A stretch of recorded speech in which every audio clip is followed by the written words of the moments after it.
This is happening today, a bill that's in committee at the state capitol to limit when and how law enforcement can access information from databases like license plate readers. It's a piece of legislation numerous law enforcement agencies have come out against. Our Allison Zimmerman is breaking down the proposal for us and the concerns of this bill. You've probably noticed a number of cameras and sensors on lights all throughout Colorado Springs and really the state. But what are they and what are they used for? We went to CSPD to ask about this technology and a local lawmaker who's cracking down on how it can be used.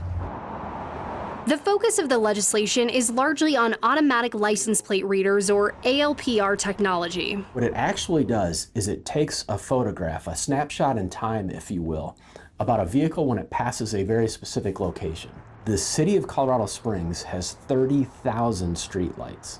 So to put it into perspective, we have 140 LPR cameras that capture a very narrow focus of view. Jeff Jensen is a deputy chief with the Colorado Springs Police Department. He says officers have used this technology to help find missing kids and track down sexual assault suspects. And my constituents are feeling like this is becoming a surveillance state. And that's a concern. Senator Linda Zamora-Wilson from El Paso County is one of the bill's sponsors. She's the only Republican sponsor on the bill. And I support our law enforcement. I want them to have this. But there's also got to be a balance between enabling law enforcement to utilize these tools, but also protecting citizens' information. And this bill puts up guardrails, and it's a delicate dance. But Deputy Chief Jensen does not see it like that. I have heard some of the legislators say that, hey, we're providing guardrails or we're providing oversight. But when you actually read through what the bill does, is it is not establishing guardrails. It's, in essence, a ban. Under the bill, law enforcement would be banned from sharing this data with government agencies outside of Colorado and third parties. Investigators would be able to access information from these license plate readers for up to 3 days.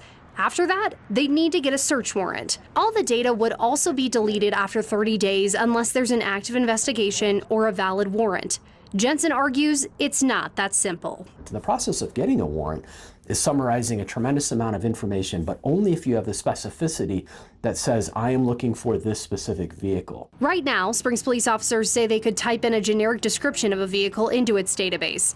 Jensen says this happened recently with a sexual assault investigation. Officers had a grainy video recording of the suspect's vehicle. After hours of comparing that video to the license plate database, they were able to track down the suspect. Jensen worries under a law like this, it would not be possible.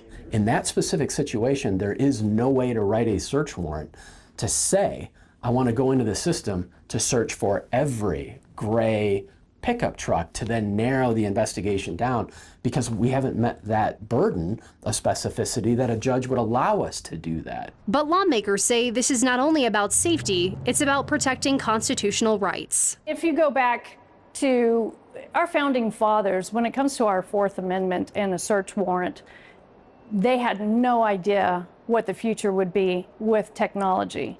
And so you can imagine, had they known this, there would have been restrictions to protect our information. There's about a month left in this legislative session. Now, this bill will be heard in the Senate Appropriations Committee this morning. We'll follow up and let you know what happens. In Colorado Springs, Allison Zimmerman, News 5.